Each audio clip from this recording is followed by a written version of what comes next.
अब सुनिए बलूचियों की आवाज, बलूचिस्तान क्या बोलता है। ये कोई तमीज है आपकी? टीवी चैनल पर आकर अपने बाप को बोलिएगा बुढ़ा, यहां पर नहीं चलेगा और बिल्कुल नहीं चलेगा। मैं आपकी आवाज ऑन करूंगी लेकिन बिल्कुल तमीज से बोलेंगे तभी। अगर आप बोलेंगे फिर इनको आप टाटा बाय बाय बोलिएगा पीसीआर। बिल्कुल कोई जरूरत नहीं है इस तरह के लोगों को टीवी चैनल पर बुलाने की। बिल्कुल तमीज से मैं आपसे रिक्वेस्ट कर रही हूं, मैं आपसे रिक्वेस्ट कर रही हूं, आप पाकिस्तान की आवाम की आवाज बन के बात करेंगे, वरना आप अपना मोबाइल ऑफ कीजिए और आप यहां से जा सकते हैं। बोलिए।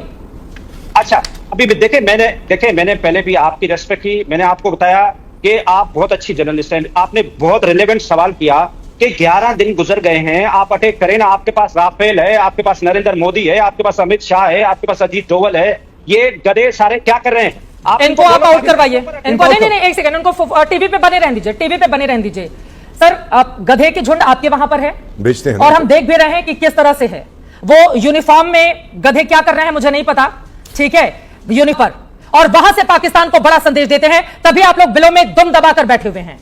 हमें अपने एनएसए पर गर्व है कि पाकिस्तान को मुंहतोड़ जवाब देने के लिए उनकी ओर से लगातार बैठकें की जा रही हैं। हमें अपनी आर्मी, एयरफोर्स, नेवी पर और जितने भी बॉडी सिक्योरिटी फोर्स के हमारे जवान हैं, हमें जम्मू कश्मीर की पुलिस पर भी नाज है जो लगातार वहां पर सुरक्षा देने का काम करते हैं। लेकिन आप जैसे गधों को अगर हम बुलाएंगे तो हमारा डिबेट खराब होगा और हमारे दर्शकों का भी। आइंदा से इस गधे को आप मत बुलाइएगा। अपनी पीसीआर से मैं रिक्वेस्ट कर रही हूं। अब हमारे साथ पाकिस्तान से कौन से मेहमान हैं, उनसे पूछे, वो तमीज से बात करेंगे। सारे चले गए। वो सर बार बार हम लोग कहते हैं ना कि जीतने का मेडल मिल ही नहीं सकता ना वहां पे। चक्कर ये है वो हारने का मेडल है। एक भी जंग नहीं जीती है, इतनी सारे मेडल लगा के आर्मी चीफ घूमते हैं वहां पर। चित्रा, कोई भी तो मेडल पहनेगा ना, तो किस बात का पहनने पड़ेगा? खरीद के पहनते हैं। आतंक के लिए मेडल, हारने के लिए मेडल, भीख मांगने के लिए मेडल, प्रधानमंत्री का जो इंसल्ट होगा वो मेडल। तो ये सब मेडल है। अब क्या करे, वही तो मेडल लगाएगा ना छाती पे। क्या लगाएगा? यही सब अचीवमेंट इनका है, वही लगाएगा मेडल। इन पे तरस खाओ। ये सेना नहीं है, ये प्रॉपर्टी डीलिंग करते हैं, लंदन में प्रॉपर्टी खरीदते हैं, ये ईद बकरीद में मुर्गा सप्लाई करते हैं। ये तो सेना करती है। इन्होंने रियल एस्टेट का धंधा कर रखा है। ये प्रोफेशनल आर्म फोर्सेज नहीं है, आर्मी नहीं है। यहाँ के जनरल बाजवा जब कोर कमांडर था, लेफ्टिनेंट जनरल था, तो आईटीआर में बोला नील लायबिलिटी, टैक्स लायबिलिटी। और जब चीफ बना $10 बिलियन, देश गरीब हो रहा है, जनरल बाजवा साहब $10 बिलियन करा रहे हैं। फिर लंदन, अमेरिका में इन्वेस्टमेंट। ये तो है।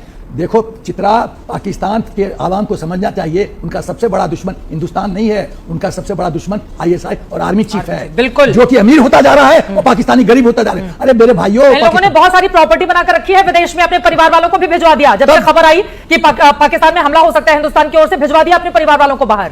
ये तो इनका हाल है। इनको पत्नियों को चाहिए था कि बॉर्डर एरियाज को विजिट करें, मोरल अप करें, वो तो मैदान छोड़ के भाग गई। ये तो फितरत है इनकी, यही इनका कैरेक्टर है। सेना भागती है, इनकी बीवियां भागती है, फिर क्या लड़ेगा ये? लड़ नहीं सकते। अपने सच्चाई है। मैम, ये जो हमला हुआ था पहलगाम पर, जिसको मैं P3 कहता हूँ, P1 पुलवामा था, पठानकोट था, P4 होगा जब पाकिस्तान खत्म हो जाएगा।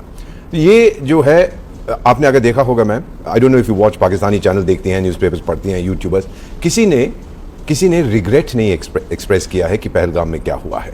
इसको हम कहते हैं madam militarisation of the mind. सांप का जहर उसके फन में होता है, इनका जहर इनके मन में है। क्योंकि बचपन से दे आर ट्रेन्ड कि ये करो, ये करो, ये करो, ये करो। सो मेरा मानना ये है मैम कि जो हम बात कर रहे हैं कि इनको हम बदल सकेंगे, इनकी सोच को, इट्स नॉट पॉसिबल। आपने बहुत अच्छा एग्जांपल दिया कि पूंछ सीधी नहीं होती। And you know that they sell donkeys to China. वो तो बहुत टीवी पे बहुत मशहूर चीज़ है ये। तो बेच के फिर इनके विचार भी कुछ अलग हो जाते हैं। मेरा अपना मानना है the only solution, and I am saying this with ट्रेमेंडस sense of responsibility, कि इनके 5 टुकड़े हो जाए। मैम, हमें कहते हैं